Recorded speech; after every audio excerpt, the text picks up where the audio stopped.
한참 전이긴 하지만 제가 이태리 로마 여행을 한 적이 있어요.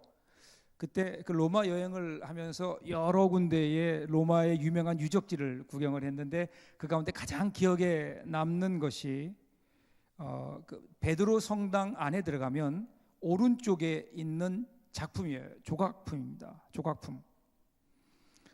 성당 안 그 초입에 있는데요.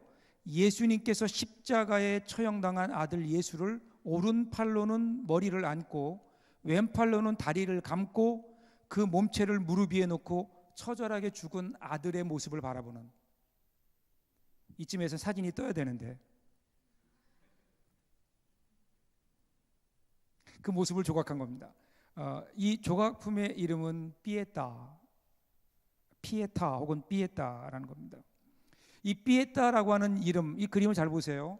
이 피에타라고 하는 이름을 붙인 이유가 뭘까? 미켈란젤로가 이 조각을 했는데요, 작품을 만들었는데 왜 피에타라는 이름을 붙였을까? 이 피에타가 갖는 이름은 크게 두 가지 의미가 있어요. 하나는 경건이라는 의미가 있습니다. 라틴어에서 왔는데 경건이라고 하죠. 그래서 이것이 영어로 바뀌면서 파이어티라고 하는 말로 바뀌어요. 경건이란 뜻이죠. 경건이라는 의미와 함께 또 하나 더 중요한 의미가 있는데 그 의미는요, 효도라는 의미입니다. 효성스러운 행동 혹은 효도라는 거예요. 여러분 가만히 보세요. 이 모습이 어떻게 효도가 될까요? 지금 아들이 죽었어요. 아들의 죽음을 어머니가 안고 있는 겁니다. 보통 여러분 우리나라에서 불효 가운데 가장 큰 불효가 뭐죠? 부모님보다 먼저 세상을 떠나는 거예요. 지금 예수님은 33살에 십자가에 돌아가셨죠. 죽으셨죠. 그리고 지금 그 예수님의 시신을 어머니가 안고 있는 겁니다.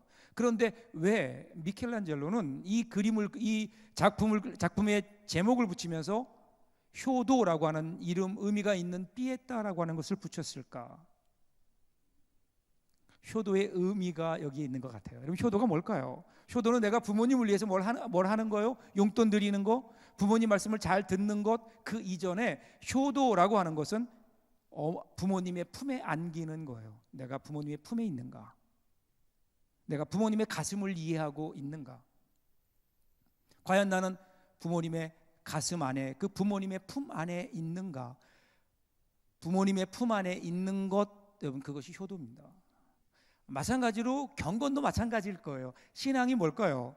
신앙이 내가 하나님을 위해 무언가를 하는 것, 하나님께 예배드리는 것, 혹은 내가 하나님을 위해 뭔가 봉사하는 것, 필요한 일들이죠. 그런데 그 이전에 신앙이라고 하는 것은 내가 하나님 품 안에 있는가 하는 겁니다. 여러분의 주소가 어디인가 하는 거예요. 과연 내가 하나님 품 안에 있는가? 그래서 아마도 미켈란젤로가 이 작품에다가 이름을 피에타 이렇게 붙인 것은 아닐까. 오늘 우리가 읽은 말씀이 소위 탕자의 비유죠. 탕자의 비유. 우리가 잘 알고 있는 이야기예요. 돌아온 탕자의 비유. 어떤 분이 그러더라고요. 내가 이 얘기를 했더니 목사님 돌탕이요. 그래서 돌탕이 뭔가 그랬더니 돌아온 탕자가 돌탕이래요. 돌탕. 오늘 이 비유, 유명한 비유를 나오는데요. 탕자의 비유가 나오는데 이 비유는 그냥 뜬금없이 예수님이 어느 날 갑자기 던지신 게 아니라 여기에는 배경이 있어요. 이유가 있어요. 그것이 오늘 본문이 시작되는 1절 2절입니다. 모든 세리와 죄인들이 말씀을 들으러 가까이 나오니 바리새인과 서기관들이 수군거려 이르되 이 사람이 죄인을 영접하고 음식을 같이 먹는다 하더라. 이것이 배경이에요. 지금 예수님이 사역하시는 동안에 예수님은 두 부류의 사람을 만나게 됩니다. 하나는 죄인과 세리. 죄인과 세리. 세리는 여러분 아시죠? 매국노니까 로마 제국의 편에 붙어서 백성들 힘들게 하니까 당연히 그것은 교제권에서 제외돼요. 상대도 안 하는 거예요. 죄인은 뭘까? 성경에 나오는 죄인은요, 율법을 어기는데 율법을 어길 수밖에 없는 일을 하거나 직업을 가진 사람이에요. 예를 들면 창녀들. 직업이 되니까 그것은 계속해서 간음죄를 범하게 되고 성적 죄를 범하게 되니까 그러한 직업을 가진 사람들을 죄인, 그렇게 이야기합니다.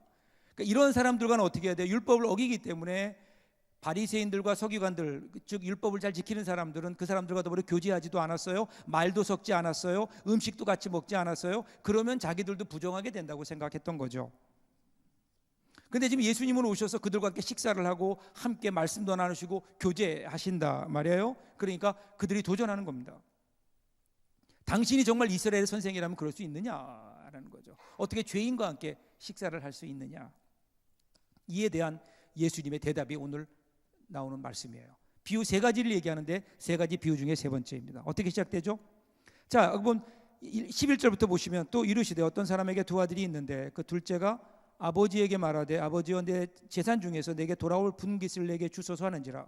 아버지가 그 살림을 각각 나누어 주었더니 그 며칠이 안 되어 둘째 아들이 재물을 다 모아가지고 먼 나라에 가 거기서 허랑방탕하여 그 재산을 낭비하더니. 이렇게 나와요.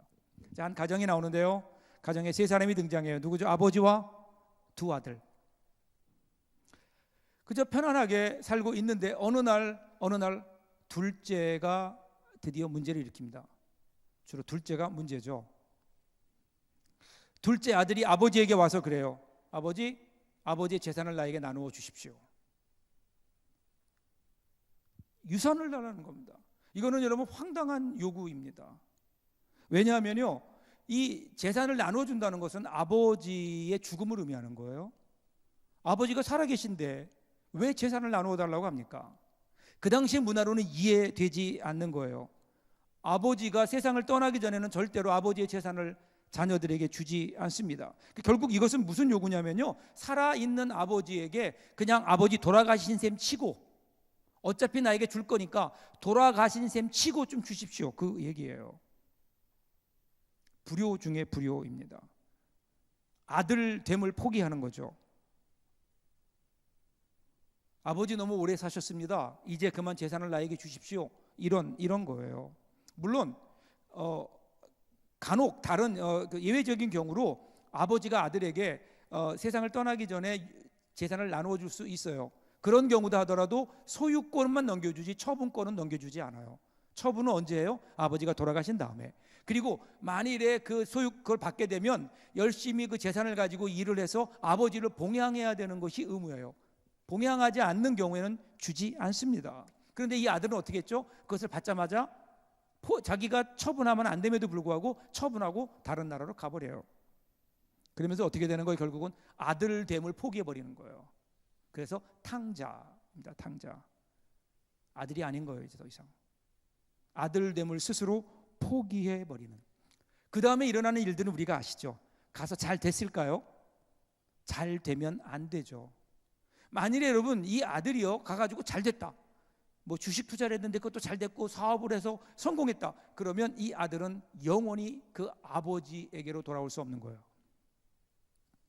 당연히 망해야죠.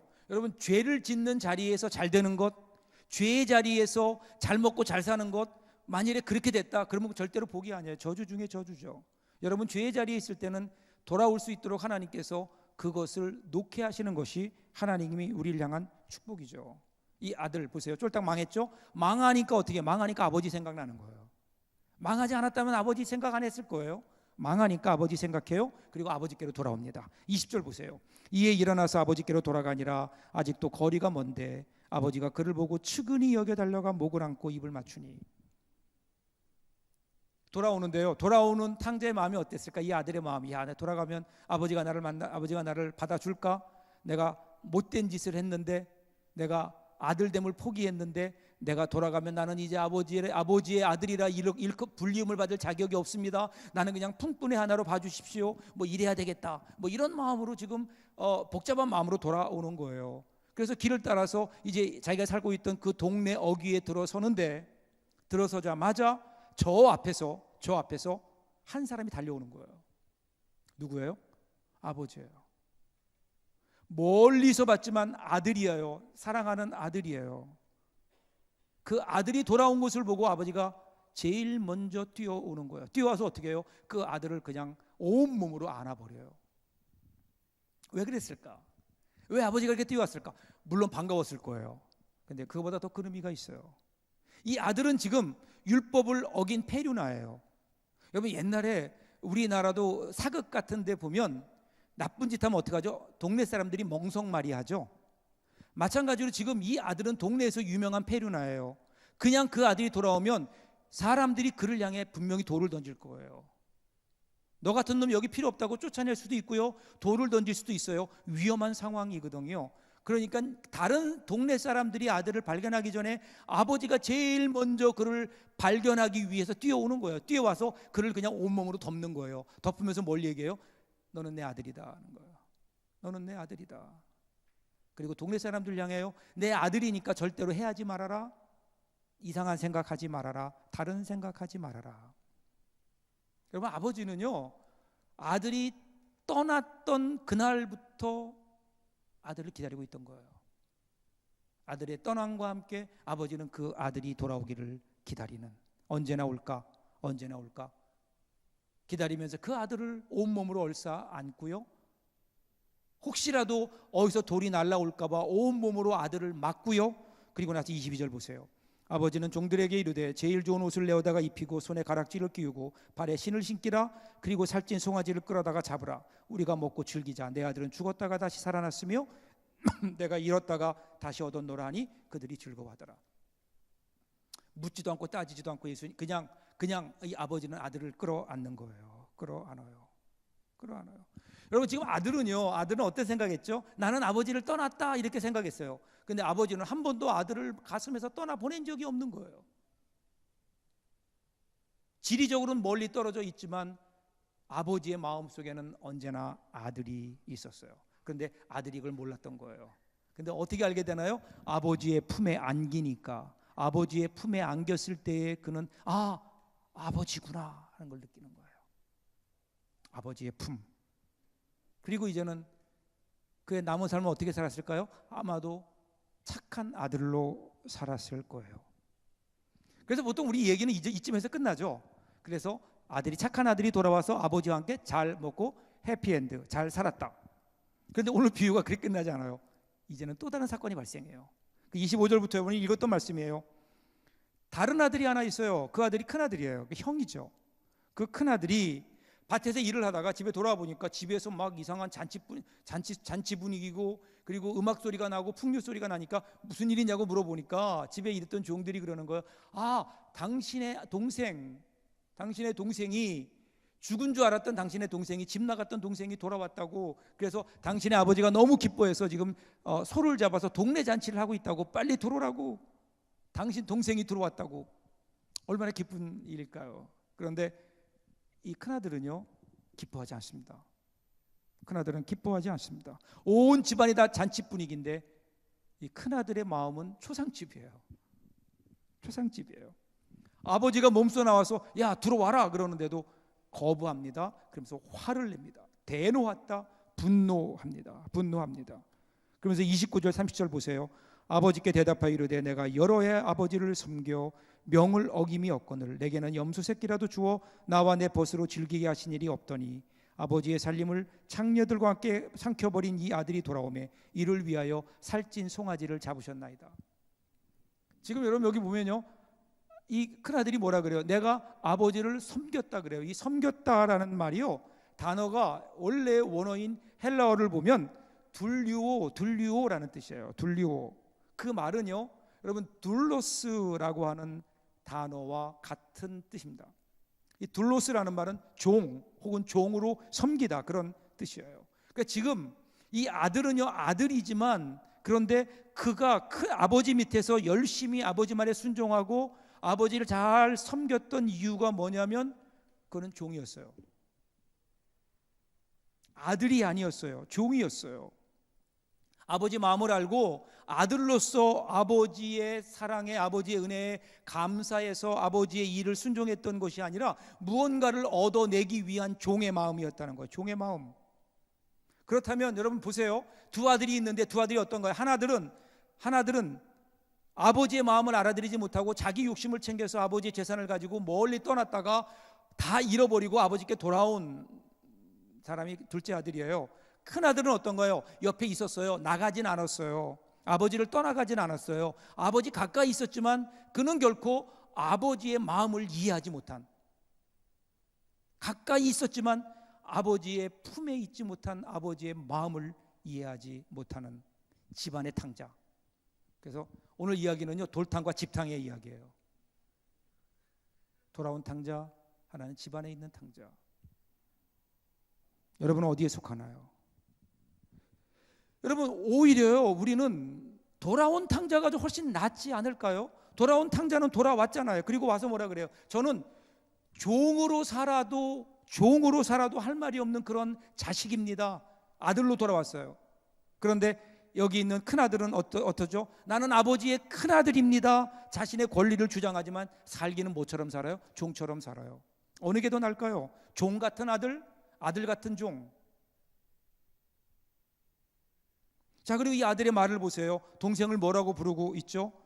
아버지의 살림을 창녀들과 함께 먹어버린 이 아들. 영어로 보면요, the son of yours 이렇게 나와요. 자기와의 관계는 얘기하지 않아요. 원래 어떻게 해야 돼요? 내 동생 이렇게 얘기해야 되잖아요. 근데 자기와의 관계를 부인해 버리는 거예요. 형제 간의 관계를 부인해요. 이것은 아버지와의 관계를 부인한 것과 마찬가지입니다. 그러니까 여기 있는 이 큰아들도요, 결국은 탕자예요. 가까이 있었지만, 떠나가지 않았지만 그는 아버지의 마음을 알지 못했던.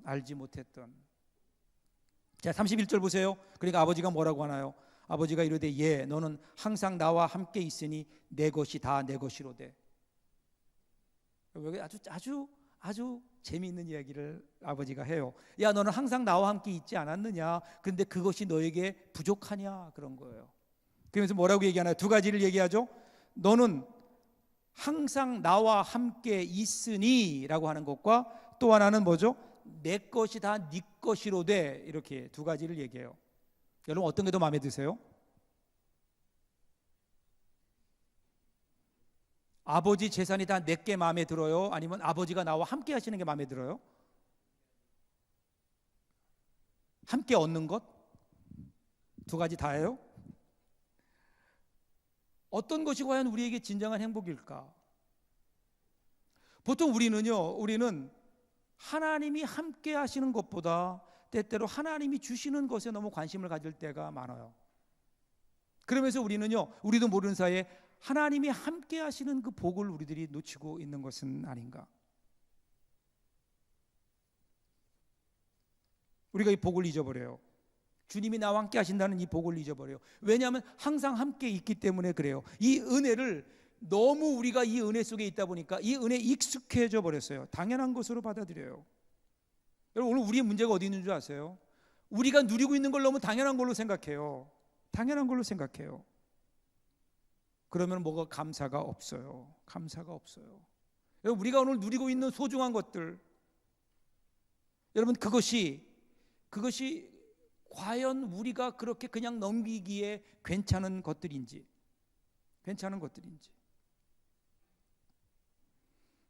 여러분, 부부가 함께 생활하면요, 나중에 결혼하시면 알겠지만 부부가 함께 생활해서 오래 살다 보면 함께 있는 것에 익숙해져요. 여러분, 부모님도 생각해 보세요. 그죠? 함께 있는 것에 익숙해져요. 익숙해지면서 뭘 잊어버리는 줄 아세요? 함께하는 행복도 때로는 잊어버려요. 그러다 언제 여러분 그게 진짜 행복인지 아는 줄 아세요?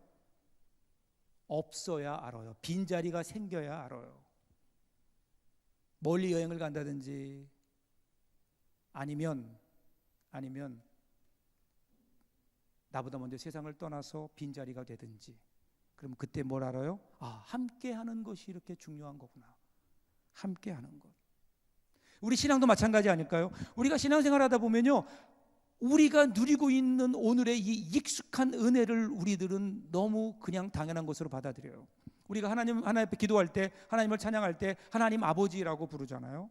여러분, 우리가 하나님을 아버지라고 부르는 것이 얼마나 큰 은혜인 줄 아세요? 그냥 하나님 아버지 그냥 불러주는 거예요. 우리가 하나님을 아버지라고 부르기 위해서 어떤 일이 있었나요? 예수님께서 이 땅에 오셔서 십자가에 죽으시고 십자가의 은혜로 우리의 죄를 대속하셔서, 그래서 우리를 하나님의 자녀로 삼아주시고 하나님의 자녀가 된 우리에게 주신 첫 번째 은혜와 권세가 뭐냐면 하나님을 아버지라고 부르는 거예요. 근데 우리는 그 하나님을 아버지로 부르면서 우리 마음속에 감동이 없어요. 정말 하나님이 아버지처럼 느껴지지 않는 거예요. 그냥 당연히 그래야 되는 것인 줄 알아요. 당연한 게 아니에요. 이것을 위해서 예수님이 십자가에 죽으셨어요. 우리가 이 은혜를 당연한 것으로, 하나님이 우리와 함께 하시는 걸 당연한 것으로, 하나님의 손길이 우리 가운데 인도해 주시는 것 당연한 것으로, 오늘 우리가 누리고 있는 이 하나님의 은혜, 내가 누리고 있는 신앙의 자유, 이것을 당연한 것으로 우리들이 생각하다 보니까 은혜에 감격이 없고 은혜를 잃어버린다는 거예요. 잃어버려요. 큰아들과 같이 함께 하시는 아버지와 함께하는 것이 얼마나 큰 복인가를 잃어버렸듯이, 오늘 우리도 하나님이 우리와 함께 하시고 하나님이 우리에게 주시고 우리가 지금 누리고 있는 이 은혜를, 우리들이 은혜의 감격을 잃어버리고 있는 것 아닌가. 그래서 오늘 본문의 끝을 보면요, 32절에 하나님의 간절한, 아버지의 간절한 마음이 들어있죠. 32절 보면 이 내 동생은 죽었다가 살아났으며 다시 잃었다가 얻었기로 우리가 즐거워하고 기뻐하는 것이 마땅하다 하니라. 자, 비유가 이렇게 끝나요. 이게 32절로 끝나요. 큰 아들이 여러분 아버지가 베풀어 놓은 이 잔치 자리에 들어갔을까요, 안 들어갔을까요? 성경은 거기에 대해서 얘기하지 않아요. 오픈엔드예요. 결론을 그냥 열어놓고 있어요. 몰라요. 결론이 없어요. 근데 아마도 예수님은 이 비유를 마치시면서 예수님께 도전해 왔었던 그 죄인과 세리들을 비난하며 예수님을 도전했었던 바리새인과 서기관을 쳐다보시면서 그렇게 말씀하셨을 거예요. 너희 같으면 어떻게 하겠느냐 하는 거예요. 혹시 너희가 오늘 그 큰아들 아니냐 하는 거예요. 한 번도 너희들은 하나님 곁을 떠났다고 생각하지 않지만, 하나님 곁에 있었다고 생각하지만, 그런데 어느 순간 보니 하나님의 품에서는 멀어져 버린, 하나님의 마음을 이해하지 못하는 큰아들과 같은 자리에 있는 것 아닌가. 예수님은 이 결론을 오픈해 놓으시고요, 그리고 오늘 말씀을 전하면서 우리에게도 같은 질문을 하시지 않을까요? 같은 질문. 오늘 본문은 32절로 끝나지만 누가복음 15장 33절은 여러분들이 써야 될, 여러분들이 채워 넣어야 될 새로운 빈칸입니다. 과연 너희는 어떻게 하겠느냐는 거예요. 너희는 누구냐? 그러면서 여러분 17세기 그 네덜란드 화가 중에 렘브란트라는 유명한 화가가 있어요. 그 화가가 오늘 이 본문을 가지고, 오늘 내용을 가지고 그림을 그렸어요. 아주 그림 그렸는데 돌아온 탕자라는 그림입니다. 이 그림을 좀 잘 보시면요, 거기에 아버지가 나와요. 그죠? 누군지 아시겠죠? 안아주고 있는 사람. 그 아버지의 눈을 자세히 보면요, 짓눌려 있습니다. 눈이 짓물러 있어요. 눈이 멀기까지 기다린 노인의 모습입니다. 그리고 아들을 감싼 손을 보세요. 한 손은 남자의 손이고 한 손은 여인의 손입니다. 한 손은 힘줄이 두드러진 남자의 손이고 다른 한 손은 매끈한 여자의 손, 하나님의 공의와 사랑을 가리킵니다. 아들을 감싸고 있어요. 그리고 거기에 아들이 안겨 있습니다. 아들 보세요. 아들의 발을 보면요, 한쪽 발은 신발이 벗겨져 있고요, 샌들이 벗겨져 있고 상처투성입니다. 거칩니다. 오른발에는 샌들이 신겨져 있지만 망가져 있습니다. 아버지를 떠나 모든 것을 잃어버린 사람의 모습입니다. 머리는 보세요. 머리는 죄수와 같이 삭발한 머리, 자신이 죄인임을 나타냅니다. 그리고 그 아버지의 품 안에 안겨서 그의 얼굴을 아버지의 품 안에 묻고 그는 하염없이 눈물을 흘립니다. 그러면서 그의 얼굴에는 평안이 있습니다. 울고 있는 그 모습 보시나요? 거기서 오른쪽으로 조금 더 가시면, 한 사람을 건너가시면 한 사람이 서 있습니다. 아버지의 수염도 닮은 비슷한 붉은색 옷을 두르고 있는 큰아들 보세요. 경직된 모습으로 두 사람의 포옹을 묵묵히 지켜봅니다. 마치 남의 일 같다듯이. 그리고 이 큰아들은 거리를 두고 떨어져 있습니다. 시선은요, 높은 곳에서 낮은 곳을 물끄러미 내려다봅니다. 얼굴에는 전혀 기쁜 표정이 없고 비판자의 모습으로 서 있습니다. 자, 여러분의 자리는 어디입니까? 여러분의 모습을 본다면 여러분은 지금 어디에 서 있나요? 어떤 의미에서 우리는 다 탕자일 겁니다. 집을 떠났든지 아니면 집 안에 있든지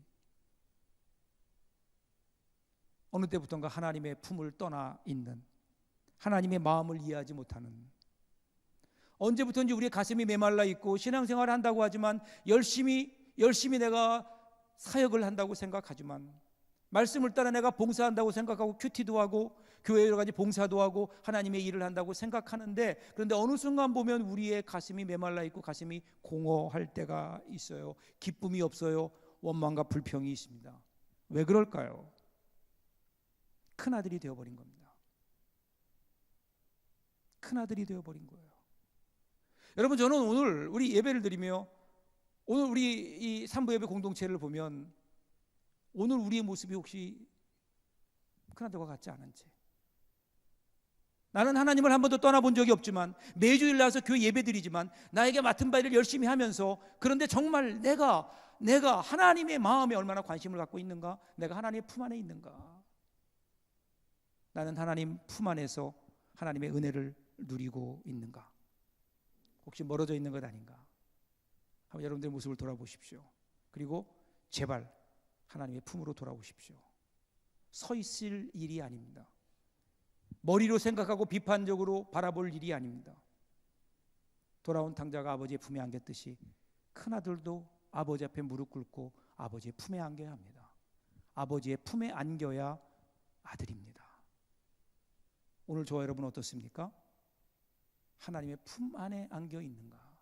다시 한번 오늘 하나님의 품 안에 안기는, 그리고 우리의 삶 속에 새로운, 그 속에서 넘쳐나는 하나님의 은혜로 우리의 삶이 새롭게 펼쳐지는 놀라운 은혜가 여러분들에게 함께 하시기를 주님의 이름으로 축복합니다. 기도하겠습니다.